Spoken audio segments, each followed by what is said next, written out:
శ్రోతలకు స్వాగతం. ఈరోజు వినిపించబోతున్న నవల ప్రేమ కిరణం. రచన ఎం కృష్ణకుమారి గారు. నేను నిన్ను పెళ్ళాడను. ఎందుకని?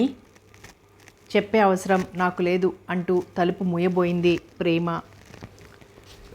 గిరి చటుక్కున బూటుకాలడ్డు పెట్టి తలుపు మూయకుండా చేశాడు.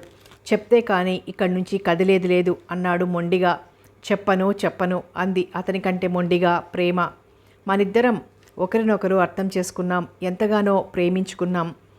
ఇద్దరం ఒకటవుదామనుకున్న తరుణంలో ఎందుకు ఇలా అర్థరహితంగా మాట్లాడుతున్నావో నాకేం బోధపట్టం లేదు. పెళ్ళెప్పుడు అని నా వెంటపడి వేధించే నీకు ఈరోజు ఏమైంది? నేను చెప్పను. నీ మొండితనంతో నన్నెందుకు ఇలా వేధిస్తున్నావు? జోక్ చేయటం లేదు కదా? గిరి, ఒక్కడుగు కూడా ముందుకు వెయ్యకు. నేనెంత మంచిదాన్నో అంతకు రెట్టింపు చెడ్డతనం కూడా ఉంది నాలో అంది కోపంగా. గిరి ఆగిపోయాడు. లత, నన్నెందుకు ఇలా బాధ పెడుతున్నావు? 2 రోజుల క్రితమేగా మనిద్దరం రిజిస్టర్ మ్యారేజ్కి సిద్ధపడ్డాం. అంతా రెడీ అయ్యాక నువ్వు ఇలా అనటం నాకేం నచ్చలేదు అన్నాడు సౌమ్యంగా. సమాధానం లేదు. ఎదురెదురుగా ఉండి కూడా ఎన్నెన్నో ప్రేమలేఖలు రాసుకున్నాం. ఒకరిని వదిలి మరొకరు ఒక క్షణమైనా బ్రతకలేమని ఎన్నో బాసలు చేసుకున్నాం. నేనేమైనా హద్దుమీరి ప్రవర్తించానా? లేక నా గురించి ఎవరైనా చెడుగా చెప్పారా? నీ మౌనం నా అంతరంగంలో ఎన్నెన్నో ఆలోచనలు రేపుతోంది. ప్లీజ్ లత, దయచేసి విషయం చెప్పు అన్నాడు అర్థింపుగా. మునిపంటితో పెదవి కొరుక్కుంటూ వ్యంగ్యంగా చూసింది అతని వంక. అకట ఈ ఆడువారు ఎంత దయలేనివారు అని ఆ మహాకవి ఊరికే అన్నాడా? కారణం చెప్పకుండా నాతో ఆటలాడుకోవడం నేను భరించలేను. నేనేమన్నా కట్నాలు కానుకలు కోరానా? అందాన్ని ఆరాధించినందుకు నాకు మిగిలింది ఈ ఆవేదనేనా అన్నాడు తల చేత్తో పట్టుకుని. కొంపదీసి ఈరోజు ఏప్రిల్ 1 కాదు కదా అని ఎదురుగా ఉన్న క్యాలెండర్ చూశాడు. అది మే నెల జరుగుతోంది. లత, ఒక్కసారి మనిద్దరి మధ్య జరిగిన విషయాలు గుర్తు తెచ్చుకో. ఆ రోజు మనిద్దరం కాలేజీ వదిలాక గుడి దగ్గర నుంచి వెళ్తుంటే నువ్వు గుళ్ళోకి వెడదామన్నావు. పక్కగా నిలబడి నమస్కరిస్తున్న మనిద్దరిని చూసి ఆ పూజారి నా పేరడిగి ధర్మపత్ని సమేత అని మంత్రాలు చదువుతుంటే నా కళ్ళు నిన్ను చూసి నవ్వితే నీ ముఖం సిగ్గుతో ఎర్రబడింది. అప్పుడు నేను మాట అన్నాను, గుర్తుందా? ఈ సంవత్సర ప్రేమికులే మరో నెలకు దంపతులుగా మారితే వారి ప్రేమ ఫలించి పండంటి జీవిత ఫలితం పనసపండు లాంటి బిడ్డ పుట్టాలని. అప్పుడు నువ్వు చిన్నగా గిల్లావు. మనిద్దరిని చూసి పూజారి ముసిముసిగా నవ్వాడు. ఏమాత్రం చలనం లేదా ఆమెలో. భావి జీవితాన్ని గురించి ఎన్నెన్ని కబుర్లు చెప్పుకున్నాం. జీవితాన్ని సుఖమయం చేసుకోవాలని నేను కోరుకున్న వ్యక్తి సాన్నిధ్యంలో బ్రతుకు రంగుల హరివిలులా కావాలని నువ్వు అనేదానివి. మరిప్పుడు ఇంత నిర్దాక్షిణ్యంగా ఈ మాట ఎలా అనగలిగావు? జాలిగా అడిగాడతడు. మీ ఆడవారు అసలు మనసు లేనివారు. అనాది నుంచి మగవాళ్ళు ఆడవాళ్ళని కాలరాచి పారేస్తున్నారని ప్రేమించిన వారి జీవితాలతో ఆటలాడుకుని వాళ్ళని తెగిన గాలిపటాలుగా వదిలేస్తున్నారన్న అపఖ్యాతి మాకొచ్చింది. కానీ అసలు అలా ప్రవర్తించేది ముమ్మాటికి మీరే. నిష్కల్మషమైన నా ప్రేమను అపార్థం చేసుకుని కారణం చెప్పకుండా నా మనసుని ఇలా అశాంతికి గురి చేయటం నీకు న్యాయం కాదు అన్నాడు అర్థింపుగా. ఇద్దరి మధ్య కొన్ని క్షణాలు మౌనంగా గడిచాయి. పోనీలే, నీకు పెళ్లి చేసుకోవటం ఇష్టం లేకపోతేమానే. నేను ఇలా జీవితాంతం గత స్మృతులు నెమరేసుకుంటూ భగ్న ప్రేమికుడిగానే మిగిలిపోతాను. కానీ దయచేసి కారణం చెప్పు. నేను కారణం చెప్పను, అది నీకే తెలియాలి. ఒకవేళ తెలియకపోతే జీవితాంతం మదనపడవలసిందే. నా నోటితో నేనేమాత్రం చెప్పను. నువ్వు తెలుసుకోలేవు గిరి, ఎప్పటికీ తెలుసుకోలేవు అంది ప్రేమ. తెలుసుకుంటాను, నిన్ను నా దాన్ని చేసుకుంటాను అన్నాడు పట్టుదలగా గిరి. ఇది జన్మలో జరిగే పని కాదు, పై జన్మకి ట్రై చెయ్యి అంది. పై జన్మ దాకా ఎందుకు? 10 రోజుల్లోనే తెలుసుకుంటాను అని గిరి చరచరా వెళ్ళిపోయాడు. ప్రేమ దోమ, పాపం శేషగిరి అనుకుంది ప్రేమలత. ఏమ్మా, కాలేజీకి వెళ్తున్నావా అన్నాడు రామనాథం. అవును నాన్న అంది ప్రేమ చెప్పులు వేసుకుంటూ. ఈవేళ సెలవు పెట్టడానికి వీలవుతుందా అన్నాడు మళ్ళీ. పరీక్షలు దగ్గరికి వచ్చినాయి, అయినా సెలవెందుకు అంది ప్రశ్నార్థకంగా ఆయన ముఖం వైపు చూస్తూ. అదేనమ్మా, ఆ వరంగల్ వాళ్ళు నిన్నీ రోజు చూడటానికి వస్తామన్నారు. వాళ్ళు తొందరపడుతున్నారు అందుకని. పాపం, ఏమాత్రం కట్నమిస్తామని చెప్పారేమిటి వారంత తొందరపడుతున్నారంటే అంది వెటకారంగా. అదేం కాదమ్మా, అబ్బాయి ఆ ఊరొచ్చాడట, మళ్ళీ ఇప్పట్లో రావటానికి వీల్లేదట. అది అసలు సంగతి. ముందు అబ్బాయిని చూసి మీరిద్దరూ ఒకరికొకరు నచ్చితే తర్వాత విషయాలు తర్వాత అని చెప్పాడు మధ్యవర్తి. నాన్న, ఈ బ్రోకర్ల మాటలు నమ్మకండి. వాళ్ళేదో కమిషన్ మీద తాపత్రయం కొద్దీ లేనిపోనివి చెప్తారు. అయినా పరీక్షలు పూర్తవకుండా ఇప్పుడు ఇలాంటివి నాకు నచ్చవని చెప్పాను కదా. అదేం మాటమ్మా, కళ్యాణ గడియ ఎప్పుడొస్తుందో ఎవరు చెప్పగలరు? అయినా ఇప్పుడు జరిగేవి ఉత్త చూపులు మాత్రమే. ఒకవేళ దైవం అనుకూలించిన పరీక్షలు అయ్యాకనే పెళ్ళి. అన్ని విధాలా మనకు అనుకూలంగానే ఉంది సంబంధం. ఏమిటండి మీ బుజ్జగింపులు? ఇందాకటి నుంచి చూస్తున్నా. పసిపిల్లకు చెప్తున్నట్లు చెప్తున్నారు. ఈ పూట కాలేజీ మానమని చెప్పక దాంతో మాటలేమిటి? అంది కోపంగా మీనాక్షమ్మ. తల్లి వంక రోషంగా చూసింది ప్రేమ. అమ్మా, ఇప్పుడు పెళ్ళెవరికి మన ఇంట్లో? అంది. ఇంకెవరికే? నీకే అందావిడ. మరి నాతో మాట్లాడవద్దని చెప్తావేం? అంది చిరుకోపంగా. లేకపోతే నీ మొండితనంతో మమ్మల్ని చంపుకు తింటున్నావు. మా రోజుల్లో ఇలా కాదు. పెళ్లి చూపుల నుంచి మా అభిప్రాయాలు ఎవ్వరూ అడిగేవారు కాదు. తెచ్చి చేసిన వాడితో కాలక్షేపం చేయడమే. అంది. Stop mummy. ఆ రోజులకు మీ రోజులకు ఎంతో తేడా ఉంది. ఆ రోజుల్లో ఇష్టం ఉన్నా లేకపోయినా ఎవడో ముక్కు మొహం తెలియని వాడిని పట్టుకొచ్చి వాడి ముందు తల వంచుకొని కూర్చోమని చెప్పి అతని అంగీకారమే ప్రధానమనుకొని ఆమెనో మాటైనా అడగకుండా పెళ్లి జరిపించేవారు. ఇక వాళ్ళు దేవుడు అనుకుంటూ వారితో జీవోత్సవంలా బ్రతుకు గడిపేవారు. నువ్వు చెప్పేది మరీ బాగుందే. ఏ తల్లిదండ్రులైనా కన్నబిడ్డల భవిష్యత్తును ఆశిస్తారు. ఆమెకు యోగ్యుడైన వరుణ్ణి కట్టబెడతారు. నాన్న మంచివాడు కాబట్టి నీకు ఆ బాధ తెలియలేదు. కానీ ఎందరో ఇప్పటిదాకా ఆ నరకాన్ని అనుభవిస్తూనే ఉన్నారు. అందుకే ఈ రోజుల్లో ప్రతి ఆడపిల్లకు తన పెళ్లి విషయంలో పూర్తిగా స్వేచ్ఛా స్వాతంత్రాలు కావాలి. వివాహానికి ముందుగానే వధూవరులు ఒకరితో మరొకరు మాట్లాడుకుని ఒకరి అభిప్రాయాలు మరొకరు అర్థం చేసుకోవాలి. అప్పుడే వారి జీవితం నందనవనం అవుతుంది. అంది ప్రేమ. కొంపదీసి నువ్వు కూడా అలాగే? అంది తల్లి.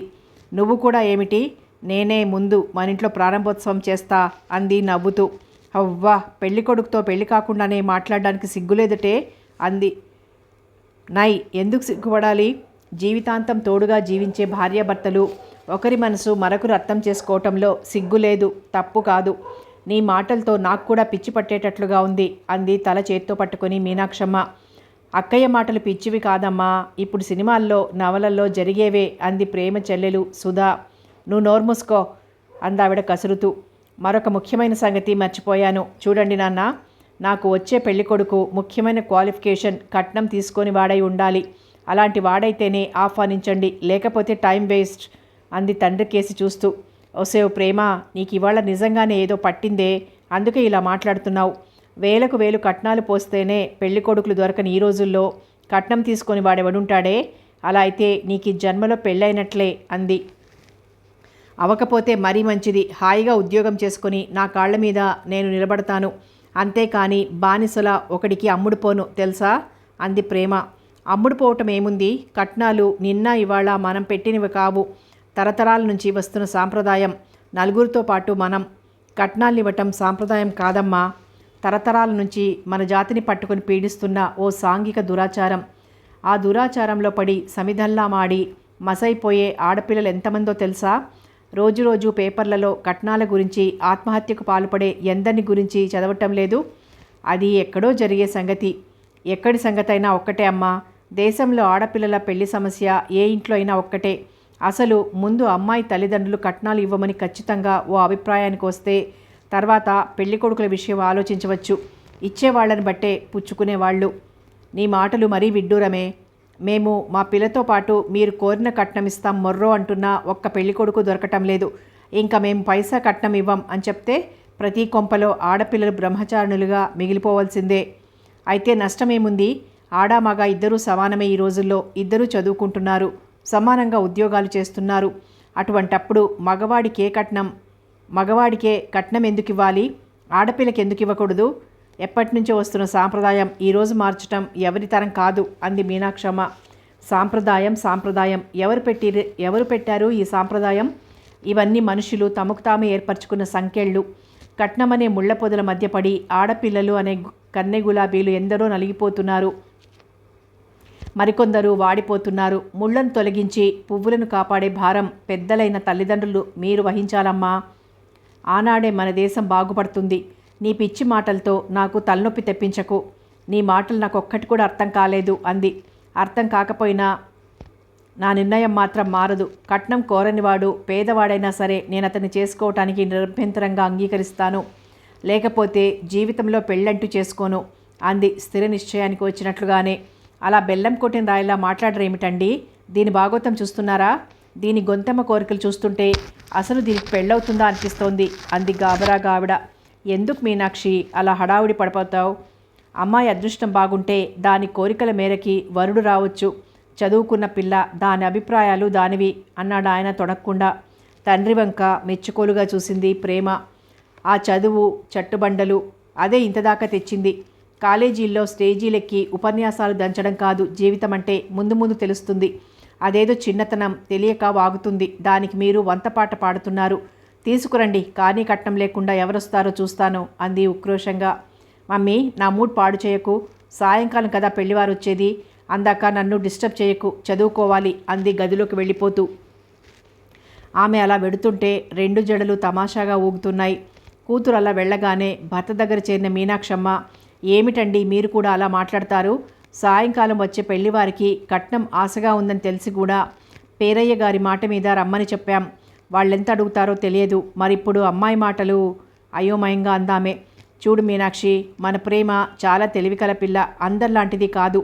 ఒక పాలు చురుకుదనం కూడా ఎక్కువే. మీ అమ్మాయికి ఏమోయి రామనాథం, చాకులాంటి పిల్ల. BA పాస్ అవగానే IASకి పంపు, కళ్ళు మూసుకుని సెలెక్ట్ అవుతుంది అని 4-5 స్నేహితులు నాతో అన్నారు. కానీ ఆ శక్తి మనకెక్కడిది చెప్పు? ఈ కాలపు వాతావరణాన్ని పూర్తిగా అర్థం చేసుకున్న పిల్లవటంతో కట్నం తీసుకొని వాడినే చేసుకుంటానని పట్టుపట్టింది. వాళ్ళు మన అమ్మాయిని చూడగానే దాని అదృష్టం బాగుంటే కట్నం వద్దంటారేమో. మీ పిచ్చి, కానీ ఇంతిస్తేనే మీ అమ్మాయిని చూడటానికి వస్తాం, లేకుంటే రాము అని స్పష్టంగా చెప్పే ఈ రోజుల్లో ఎందుకు కట్నం వద్దంటారండి? చెప్పిన దానికి రెట్టింపు అడగకుండా ఉంటే నయం. ఇప్పుడు ఈ పెళ్లివారు ఎంత అడుగుతారో అసలు. పిల్లవాడు ఇంజనీర్ కూడా. పోనీ ప్రేమ ఒక్కతే కాదు కదా, దాని తర్వాత సుధా, గోపి, సత్యం. వీళ్ళ చదువులు అవి ఎలా పూర్తవుతాయో నాకు అర్థం కావటం లేదు అంది భారంగా. ఇప్పటి నుంచి ఎందుకు ఇవన్నీ మనసులో అనవసరంగా పెట్టుకొని బాధపడతావు? సాయంకాలం ఏర్పాట్లు చూడు అన్నాడు ఆయన భార్యతో కళ్ళు మూసుకుని వాలు కుర్చీలోనే జార్లబడుతూ. సిమెంట్ కలర్ అమెరికన్ జార్జెట్ చీర, మ్యాచింగ్ బ్లౌజు, ఎడమ చేతికి సుప్రియ వాచి, కుడి చేతికి ఒక్క గాజు, మెడలో ఒంటిపేట చైన్, 2 జడలతో నిరాడంబరంగా తయారైంది ప్రేమ. కూతురి అలంకరణ చూసిన మీనాక్షమ్మ, ఆ 2 జడలేమిటే, శుభ్రంగా ఒక్క జడ వేసుకొని తలనిండా పువ్వులు పెట్టుకొని మొన్న పండక్కి కొన్న కొత్త చీర కట్టుకోరాదు? ఈ చీర కాలేజీకి కట్టేదేగా. అసలు నిన్నీ విధంగా చూస్తే ఎవరు పెళ్లి చూపులు అనుకోరు తెలుసా? ఒక్క జడ వేసుకో అంది మందలింపుగా. అక్కయ్య ఇలాగే బాగుందమ్మా. వచ్చే పెళ్లి కొడుకు అక్కని చూడగానే వెంటనే ముహూర్తం పెట్టించమంటాడు తెలుసా? ఒసే అక్క, ఈ చిన్న బ్యూటీ స్పాట్ పెట్టని నీ అందం మరింత పెరుగుతుందని ప్రేమికుడి బుగ్గన చిన్న చుక్క పెట్టింది. ప్రేమ కుడి బుగ్గన చిన్న చుక్క పెట్టింది అల్లరిగా నవ్వుతూ. ఏయ్ సుధా, ఏమిటి నీ అల్లరి అని చెరపబోయింది. ప్లీజ్ అక్క, చెరపకు. తెల్లని నీ ముఖంలో కనీ కనపడినట్లున్న ఆ బ్యూటీ స్పాట్ ఎంత అందం తెచ్చిందో తెలుసా? కావాలంటే చూడు అని అద్దం అందించింది. అద్దంలో తన ముఖం చూసుకున్న ప్రేమకి చెల్లెల మాటలు నిజమే అనిపించింది. ఎందుకో చెరపబుద్ధి కాలేదు. నా మాట విని ఒక్క జడ వేసుకుని చీర మార్చవే అంది మీనాక్షమ్మ బ్రతిమాలుతున్నట్లుగా కూతుర్ని.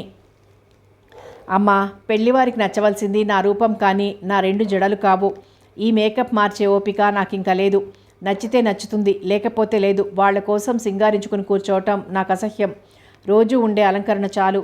అయినా న్యాచురల్గా ఉండటం నాకు ఇష్టం అంది. నీతో వాదించలేనే తల్లి అందావిడ అక్కడి నుంచి వెళ్తూ. అక్క, న్యాచురాలిటీని లైక్ చేసేదానివి, మరా బ్యూటీ స్పాట్ అంది. నే పెట్టమన్నానా అంది కోపంగా చెరిపేస్తూ ప్రేమ.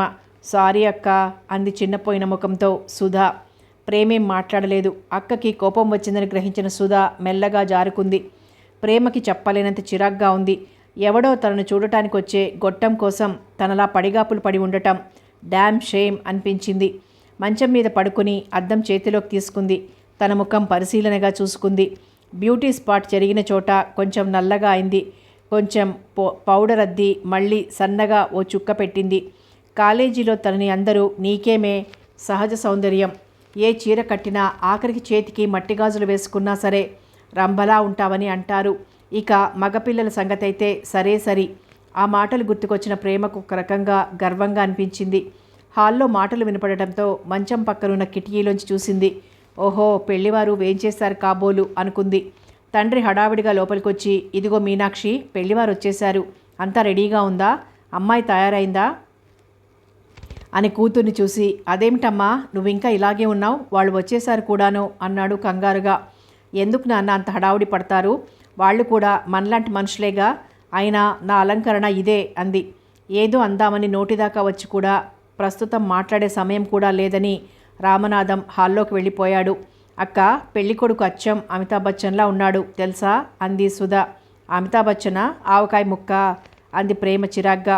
ఇంటర్వ్యూ ముందు క్యాండిడేట్లా ఆమె మనసు ఒక రకంగా చిరాగ్గా ఉంది.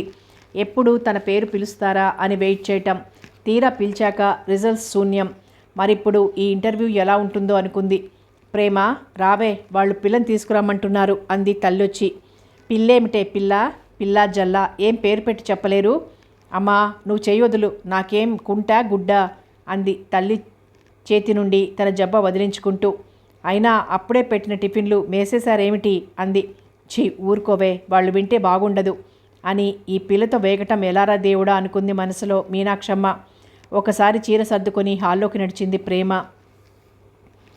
ముందుగా పెళ్ళికొడుకు తండ్రికి నమస్కరించి తనకు కేటాయించిన కుర్చీలో కూర్చుంది. అందరి పెళ్లి కూతుళ్ళలాగే వంచిన తలెత్తకుండా కాకుండా నిటారుగా తల ఎత్తి మరీ కూర్చుంది. పెళ్ళికొడుకు అవతారం చూద్దామనిపించి అతని కేసి చూపు సారించిన ప్రేమ ఉలిక్కిపడింది. చెల్లెలు చెప్పినట్లుగానే అచ్చం అమితాబ్ బచ్చన్ రూపురేఖలు బాగా కనిపిస్తున్నాయి.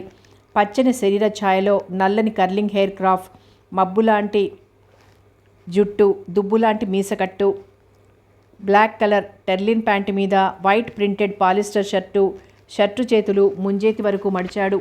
పచ్చని చేతికి బ్లాక్ బెల్ట్ ఉన్న హెచ్ఎంటి వాచి ఎంతో అందంగా ఉంది. చిటికెన వేలకు నీలం రాయి ఉంగరం. అబ్బో, ఆడపిల్ల కంటే బాగానే తయారయ్యాడు పెళ్లి చూపులంటే అనుకుంది ప్రేమ మనసులో నవ్వుకుంటూ. మా అమ్మాయి ప్రేమలత BA ఫైనల్ చదువుతోంది అని పరిచయం చేశాడు తండ్రి. తన వివరాలు చెప్పిన తండ్రి పెళ్ళికొడుకు వివరాలు అడగడేం అనుకుంది ప్రేమ. చూడండి రామనాథం గారు, మధ్యవర్తి ద్వారా మీ కుటుంబ విషయాలన్నీ ముందే తెలిసినాయి, మాకు నచ్చినాయి. అమ్మాయి నాకు నచ్చింది, కానీ మేము ఉత్సవ విగ్రహాలు మాత్రమే. ఈ కాలం పిల్లలు వారిష్టం, అందుకే నేను వాళ్ళమ్మని కూడా తీసుకురాలేదు. పిల్లల అభిప్రాయం తెలుసుకుంటే అన్నాడు పెళ్ళికొడుకు తండ్రి రామకోటయ్య. పర్వాలేదు, కాస్త సంస్కారం ఉన్నవాళ్ళలాగే ఉన్నారు అనిపించింది ప్రేమకి. మరొక మాట, మీరు మరొకలా అనుకోనంటే మా అబ్బాయి మీ అమ్మాయి పరస్పరం మాట్లాడుకోవడం మంచిది. నా ఉద్దేశం మా అబ్బాయి కోరిక కూడా అదే అన్నాడాయన. ఏమనటానికి తోచని రామనాథం కూతురి వంక చూశాడు. తనకి అంగీకారమే అన్నట్లుగా చూసింది ప్రేమ తండ్రి వంక. బాగుంది, పెద్దవాళ్ళ మీదరున్నాం, ఏదన్నా అడగాలంటే మమ్మల్ని అడగొచ్చుగా, పిల్లతో ఒంటరిగా ఏం మాట్లాడతాడు, అయినా రోజులు మారిపోతున్నాయి, సరిపెట్టుకోవాలి, తప్పదు అనుకుంది మీనాక్షమ్మ. పెళ్ళికొడుకు ఆమెకు పూర్తిగా నచ్చటంతో ఊరుకుంది ఏమనలేక. సంభాషణ ఎలా మొదలు పెడతాడో అనుకుంది ప్రేమ. ఇద్దరి మధ్యనున్న మౌనాన్ని ఛేదిస్తూ, చూడండి మిస్ ప్రేమలతాదేవి గారు, నా పేరు ప్రేమలత మాత్రమే అంది. ఓ, ఐఎమ్ సారీ, నా గురించి వివరాలు చెప్పటం అవసరం అనుకుంటాను. మై నేమ్ ఈజ్ సత్యకిరణ్, చదివింది బీటెక్, హైదరాబాద్లో ఒక సంస్థలో ఇంజనీరుగా ఉద్యోగం అన్నాడు. సత్యకిరణ్ పేరు అతని రూపానికి సరిపోయింది అనిపించింది ప్రేమకు. నేను ఇలా ప్రైవేట్గా మాట్లాడడం మీకేమైనా బాధ కలిగించిందా అన్నాడు. అతని మాటల్ని మధురంగా వింటున్న ప్రేమ, ఆహా అదేం లేదు అంది. నా ఉద్దేశంలో బిడ్డల పెళ్లి విషయంలో తల్లిదండ్రుల ప్రమేయం ఉండకూడదు అన్నాడతను. మరి ఆడపిల్లకు పెళ్లి విషయంలో పూర్తిగా స్వేచ్ఛ కావాలి. తనకు నచ్చిన వరుణ్ణి ఆమె స్వతంత్రంగా ఎన్నిక చేసుకోవాలి. తన అభిప్రాయాలు అతని అభిప్రాయాలు దగ్గరగా ఉన్నట్లు తోచింది ప్రేమకు. ఆడవాళ్లు ఉద్యోగాలు చేయటంపై మీ అభిప్రాయం అంది. కాలక్షేపానికైతే అనవసరం, బాధ్యతలు పంచుకోవటానికైతే కాబోయే నా భార్యను ఉద్యోగం చేయించడానికి నేనెప్పుడూ సిద్ధమే, కానీ నాకు అవసరం లేదు, ముందు ముందు రాకూడదనే కోరుకుంటున్నాను అన్నాడు నవ్వుతూ. స్వచ్ఛమైన అతని మాటల్లోని సత్యమే అతనిపై గౌరవం అభిమానం కలగటానికి కారణమైంది ప్రేమకు. నా గురించి ఏమన్నా అనుమానాలుంటే తీర్చుకోవచ్చు అన్నాడు కిరణ్. మీరు స్మోక్ చేస్తారా అంది. నో, ఎప్పుడన్నా, అది కూడా తక్కువే. నాట్ ఓన్లీ స్మోకింగ్, మిగిలిన అలవాట్లకు కూడా అతీతం. కాఫీ మాత్రం తప్పనిసరిగా ఉండి తీరాలి అన్నాడు నవ్వుతూ. అతను అలా నవ్వుతుంటే ప్రేమ కళ్ళకు ఎంతో అందంగా కనిపించాడు. హ్యాండ్సమ్ ఫిగర్ అనుకుంది. కట్నంపై మీ అభిప్రాయం అంది. ఎంత మాట! ఈ విశాల భారతదేశంలో పుట్టిన మగవాడై ఉండి కట్నం తీసుకోకపోవడం ఎంత నేరమండి? అది అసలు మా జన్మ హక్కు అన్నాడు చిరునవ్వులు చిందిస్తూ. అంతలోనే భగ్గుమంది ప్రేమ మనసు. అతనిపై అప్పటి వరకు ఏర్పరచుకున్న అభిప్రాయం ఒక్క పాటున ఎగిరిపోయింది. ఒళ్ళెరగని కోపం వచ్చింది. ఎర్రబడ్డ ఆమె ముఖం చూసిన సత్యకిరణ్ పకపకా నవ్వుతూ, మీకు చాలా కోపం వచ్చినట్లుందే అన్నాడు.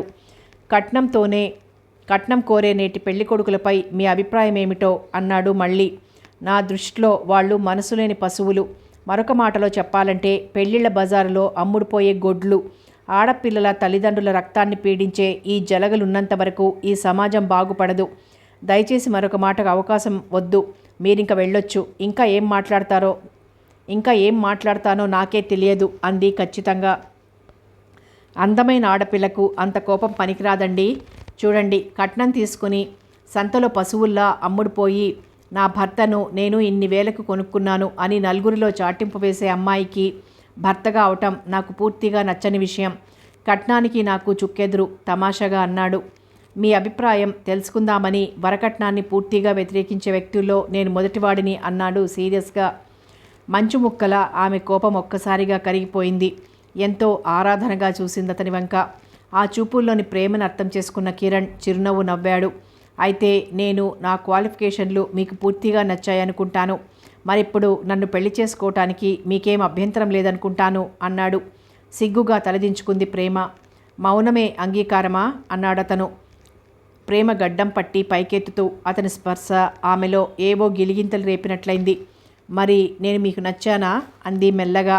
ముందు ఇష్టపడ్డాను కాబట్టే మీ నిర్ణయం అడిగాను. నాకు మోడ్రన్గా కన్నా న్యాచురల్గా ఉండే అమ్మాయిలంటేనే ఇష్టం. నా కోరికల మేరకి మీరు కనిపించారు. నేను వెళ్ళిన పెళ్లి చూపుల్లో పెళ్లి కూతుళ్ళు ఏదో బ్యూటీ కాంపిటీషన్కి వెళ్లే మాదిరిగా తయారయ్యేవారు. అటువంటి వాళ్లను చూస్తేనే నాకు అలర్జీ. పెళ్లి కూతురుతో ఒంటరిగా మాట్లాడాలన్న నా కోరిక మహా అపరాధంగా చూశారు మరికొందరు. ఆడ మగ మధ్య పరస్పర అవగాహన లేని ఈ సమాజంలో మార్పు రావటం చాలా కష్టం అన్నాడు. మనిద్దరి అభిప్రాయాలు సరిగ్గా ఒకే మార్గంలోనే నడుస్తున్నాయి. నా అభిరుచుల మేరకు నాకు మీరు నచ్చారండి అమితాబ్ బచ్చన్ గారు అంది చిలిపిగా నవ్వుతూ.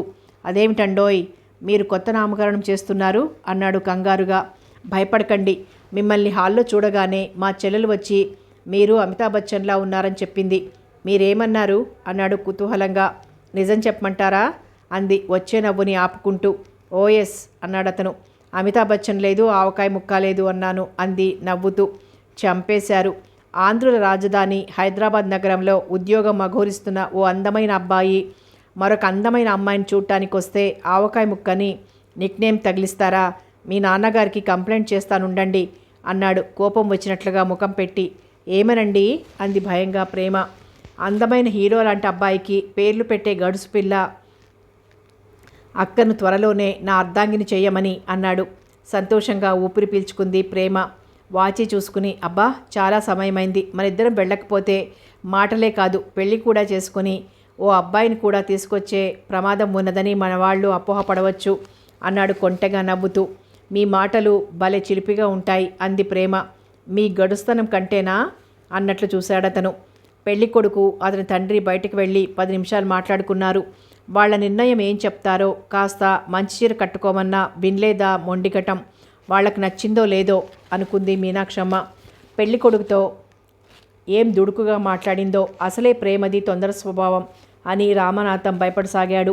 లోపలికి వచ్చిన ప్రేమ దగ్గరగా చేరిన సుధా, అక్క ఏం మాట్లాడుకున్నారే, అతను నీకు నచ్చాడా అంది ఆతృతగా. నీకెందుకే అని చెల్లెలి చెవి మెలేస్తూ, నువ్వు అమితాబ్ బచ్చన్ అని పేరు పెట్టావని చెప్పానులే అంది నవ్వుతూ. చంపావుపో, అదెందుకు చెప్పావే అని. అయినా తప్పేముంది, కాలేజీ స్టూడెంట్స్ పాలిట కలల హీరో పేరేగా, మరేమీ నొచ్చుకుని ఉండట్లే ఈ మహాశయుడు. అవును, ఇవన్నీ చెప్పేటంత లోతుకి సంభాషణ దిగిందంటే విషయం ఓకే అయి ఉంటుంది అవునా అంది నవ్వుతూ. చి పోవే అంది ప్రేమ. నా దగ్గర దాచకండి అమ్మాయి గారు. పెళ్లి చూపుల ముందు చిటపటలు చూడగానే ప్రేమ, అమ్మయ్య అమ్మకి చెప్పాలి ముందు విషయం అని పరుగు తీసింది ఆనందంగా సుధా. హాల్లోంచి వినపడుతున్న మాటలు ఆసక్తిగా వినసాగింది ప్రేమ. శుభం బావగారు, మీ అమ్మాయి మా అబ్బాయికి నచ్చిందట. అని పెళ్ళికొడుకు తండ్రి చెప్పగానే ఆనందంగా ఊపిరి పీల్చుకున్నారు మీనాక్షమ్మ, రామనాథం. మరి మిగిలిన విషయాలు అన్నాడు రామనాథం నీళ్లు నములుతున్నట్లు. ఏమున్నాయండి మిగిలిన విషయాలు అన్నాడు ఆయన. అవే కట్నాలు కానుకలు అని చెప్పబోతుంటే, క్షమించండి బావగారు, కట్నం అనే పదం నా చెవిన పడకూడదు, నేను వినకూడదు. ఎందుకంటే దిక్కుమాలిన కట్నాలు. పీల్చి బంగారం లాంటి పిల్లనిస్తామంటున్నారు, చాలదు. ఇది కళ లేక నిజమా అనిపించింది రామనాథానికి. అసలు స్పృహలో ఉన్నానా అనిపించింది మీనాక్షమ్మకి. ఆనందంతో నోట మాట రావటం లేదు ఆయనకి. ఎలాగో పెగుల్చుకొని, మరి ముందు అన్నాడు అర్ధోక్తిగా. ముందు లేదు వెనక లేదు, మీరేమీ ఆలోచించకండి, వెంటనే ముహూర్తం విషయం చూడండి అన్నాడు గంభీరంగా రామకోటయ్య. ఇవి చేతులు కావు బావగారు, కాళ్ళు. మీలాంటి ఆదర్శమూర్తులు ఈ లోకంలో కలకాలం వర్ధిల్లాలి. మీ నిర్ణయం మాకెంతో ఆనందం కలిగించింది. నిజంగా మా అమ్మాయి పూర్వజన్మ అదృష్టం కాకుంటే మీ ఇంటి కోడలు కాగలుగుతుందా? కట్నం ఎటు వద్దన్నారు, కనీసం నన్ను లాంఛనాలైనా జరపనీయండి అన్నాడు. మీరు నన్ను బొత్తిగా ఇరకాటంలో పెట్టేస్తున్నారు. ఒక్క చిల్లి పైసా కూడా నేను మీ నుంచి పుచ్చుకోను. నాకు ఇష్టం లేదు. మా అబ్బాయి అస్సలు అంగీకరించడు. మీరు మాకు చింతకాయ పచ్చడితో భోజనం పెట్టిన ఆనందం, కానీ కట్నం లాంఛనాలు మాత్రం తీసుకోమని బ్రతిమాలకండి అన్నాడు అభిమానపడిపోతూ. పెళ్ళికొడుకు తండ్రి మానవ మాతృడు కాదని దేవుడని అనిపించింది రామనాథానికి. మరి వస్తాం బావగారు, ముహూర్తం నిర్ణయించి తెలియపరుస్తాం. మళ్ళీ అబ్బాయికి సెలవు లేదు, ఊరు వెళ్ళిపోవాలి అని లేచాడు. చూడు బాబు, మీ నాన్నగారు కట్నం వద్దని ఖరాఖండిగా చెప్పారు.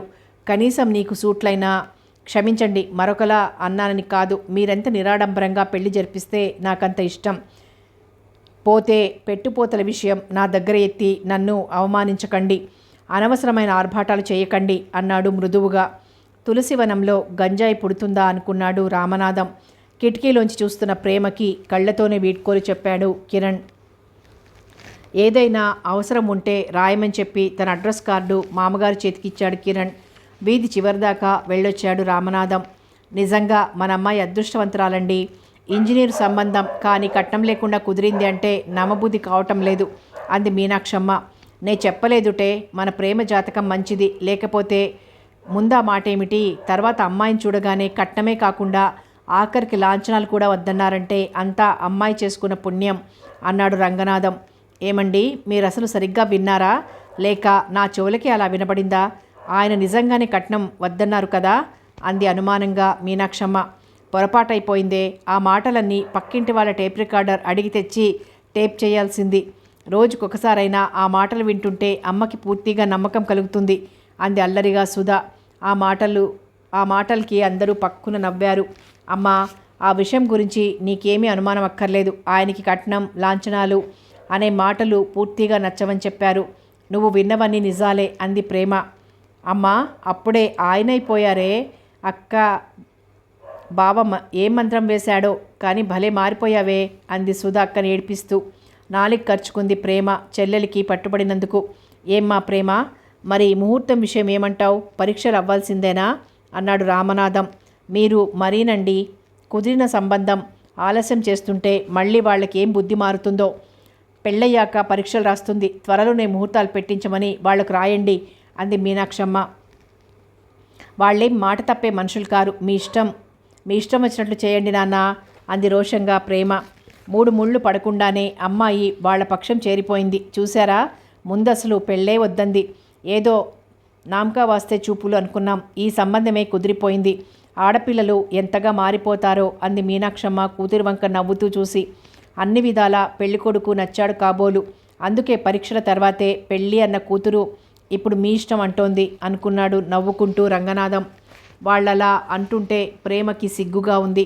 ఆమె మనసు ఆకాశంలో విహరిస్తున్న విహంగంలా ఉంది. మనిషి ఇక్కడ ఉన్న మనసు మాత్రం సత్యకిరణ్ చుట్టూ పరిభ్రమించసాగింది. చిలిపిగా చిరునవ్వు చిందించే అతని అందమైన ముఖమే కళ్ళ ముందు కదలాడసాగింది. నిజంగా తన అదృష్టమే, లేకుంటే తన ఆదర్శాలకి తగ్గట్లుగా అంతకంటే ఆదర్శవంతుడు తనకి భర్తగా దొరకడం తనకొక వరం. కట్నం ఇవ్వకుండానే ఇంజనీర్ భర్తను సంపాదించానని చెప్తే తన ఫ్రెండ్స్ ఏమంటారు? ఏమంటారు? ఓసేవ్ ప్రేమ, నిజంగా నువ్వు లక్కీ ఫెలోవి. స్టేజీలెక్కి ఉపన్యాసాలు దంచడమే కాకుండా అవి నిజ జీవితంలో కూడా అమలుపరిచి ఆచరణలో అభ్యుదయం ఉందని నలుగురికి చాటావు. అన్నమాట నిలబెట్టుకుని కట్నం కోరని వాడికి అర్ధాంగివైనావు అని మెచ్చుకుంటారు. అభినందిస్తారు అనుకుంది గర్వంగా. నెత్తిన కొంత బరువు తీరినట్లుగా తేలిగ్గా ఉంది రామనాథానికి. కట్నం లేకుండా కూతురు పెళ్లి కుదిర్చానని అందరూ అభినందించేవారే. ముందు వాళ్ల కట్నం రేటు తెలిసి ఎలాగా అని బాధపడినా తర్వాత విషయం దూదిపింజలా తేలిపోయింది. మనసు ఎంతో ప్రశాంతంగా ఉంది. ఇప్పుడు ఎక్కడ అప్పు చెయ్యాలా అని బాధపడ్డాను. దేవుడి దయ వల్ల ఆ సమస్య పరిష్కారమైంది. ఇంకా పెళ్లి ఖర్చులకి తన దగ్గరున్న డబ్బు సరిపోతుంది. ఆఫీస్లో లోన్ పెట్టే అవసరమే లేదు. రెండో దాని పెళ్లికి ఇంకా ఎంత లేదన్నా ఒక 5 సంవత్సరాలు పడుతుంది. అది ఇంకా ఇప్పుడు 7వ క్లాసు. ఈ రోజుల్లోనే పెద్దని కట్నం లేకుండా పెళ్లి కుదిరిందంటే దాని రోజుల్లో దానికి తను చూసే అవసరం కూడా లేకుండానే ఏ రిజిస్టర్ మ్యారేజో చేసుకొచ్చి దీవించమన్నా తప్పదు. రోజులు అలా మారిపోతున్నాయి.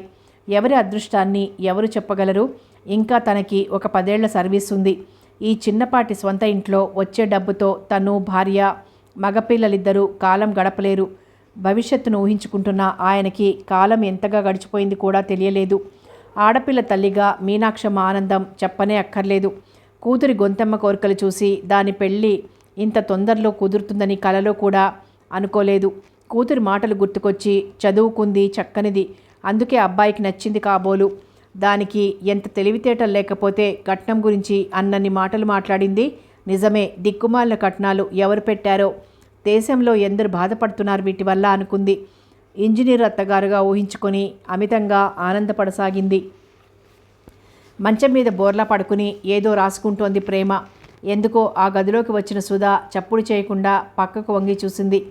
కాగితానికి చుట్టూ రెడ్డింగ్ బార్డర్ వేసింది. పైన హెడ్డింగ్ వెడ్డింగ్ అని రాసింది. మధ్యలో అడ్డుగా ఒక గీత కొట్టి ఒక పక్కన ప్రేమలత అని మరో పక్క సత్యకిరణ్ అని రాసింది. ప్రేమలత విత్ సత్యకిరణ్ అని రాస్తుంటే అంతవరకు బిగబట్టుకున్న సుధా బిగ్గరగా నవ్వింది. ఉలిక్కిపడి లేచింది ప్రేమ. చేతిలోని కాగితం ఉండగా చేసి నలిపేస్తూ, ఎందుకే ఆ నవ్వు? హడలిపోయాను తెలుసా అంది ఏం తెలియనట్లుగా పైకి. అక్క బుకాయించుకు, నేను చూశానులే అంది. ఏం చూసావే అంది బింకంగా. అమ్మాయి కాస్త ఆగాలి, అంత తొందర పనికిరాదు. శుభలేఖలు ప్రింట్ అవటానికి కాస్త టైం ఉంది అంది నవ్వుతూ. మరొకసారి చెల్లెలికి పట్టుబడిన ప్రేమ సిగ్గుపడుతూ, వరంగల్ నుంచి లెటర్ వచ్చిందే అంది ఆసక్తిగా. చెప్పాలంటే బావ పేరు చెప్పాలి నువ్వు మరి అంది సుధా. నీకు తెలియదా అంది చురుకోపంగా ప్రేమ. అబ్బా మర్చిపోయానే, నువ్వు బావ పేరు చెప్పేలోగా ఉత్తరంలోని సంగతి కూడా మర్చిపోతానో ఏమిటో అంది. ఉత్తం మొండిగటం అనుకుని సిగ్గుగా చెప్పింది ప్రేమ. అక్క ఇక విను, ఇది కేవలం రిహార్సల్స్ మాత్రమే.